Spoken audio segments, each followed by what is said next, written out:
11ஆம் நிலை. இயேசு சிலுவையில் ஆணியால் அறையப்படுகின்றார்.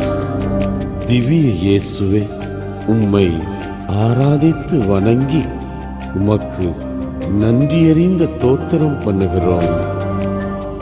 ஏனெனில் அச்சிஷ்ட பாரமான சிலுவையை சுமந்து உலகத்தை மீட்டு ரட்சித்தீர்.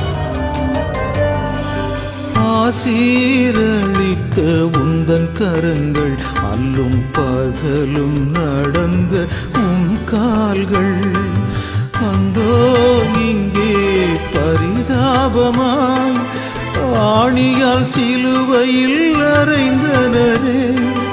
இறை தந்தையே என்று துடிக்கின்றீர், இரத்த வெள்ளத்தால் பூமி நனைகிறதே. எங்கே போகின்றீர் இறைமகனே சிலுவையை சுமந்து?